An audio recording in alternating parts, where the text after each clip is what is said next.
अरे बाप रे बाप रे बाप रे। अरे दादा मार के नाती के बेटा तू गलवा हुआ देलो। अरे दादा अरे बाप रे बाप।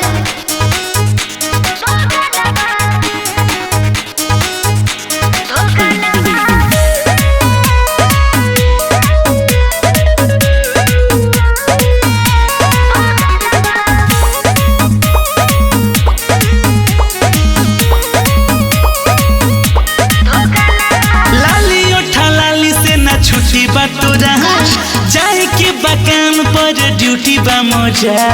अरे कहने के तोरा सुना था। अरे दादा लाली उठा लाली से ना छुट्टी बा तोरा। अच्छा। जाए के बकाम पर ड्यूटी बा मौजा। हम पे उतारा तारे रे दो गलवा काहे खातिर हमारा के मारा तारे रे दो गलवा काहे खातिर हमारा के मारा तारे रे। अरे तारा से बियाह हो गया हमारी जिंदगी खराब हो गई।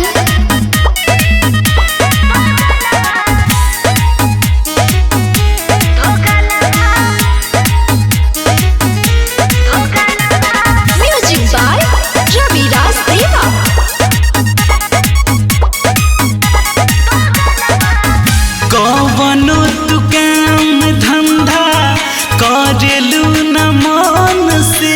अच्छा। टाइम पर न खाना मिले सुख तहनी तन से। हमसे ना होई राजा जी सेवा पानी हो ऐसे करब ना खटनिया बाटे चढ़ल जवानी हो। एको पल रहब नहीं पिया बाजिया बाजारा तारे रे धोगलवा काहे खातिर हमारा के मारब तारे रे धोगलवा काहे खातिर हमारा के मारब तारे रे। अरे त का करी तारा आरती देखाई ऐसन में हरा रुके। अरे बाप रे बाप माई रे माई।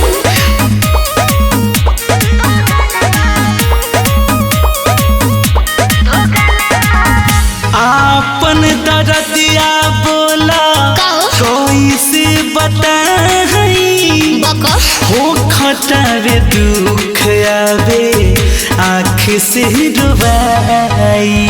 नई हद के रही ए मोनू बहुते सुकुआ।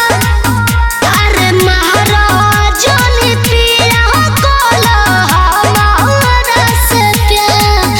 अरे रोहमन बिहार नहीं धोके तोहके समारा तारे रे दो गलवा काहे खातिर हमारा के मारा तारे रे दो गलवा काहे खातिर हमारा के मारा तारे रे। अरे तारा के तो मन करता कि जान से मार दी।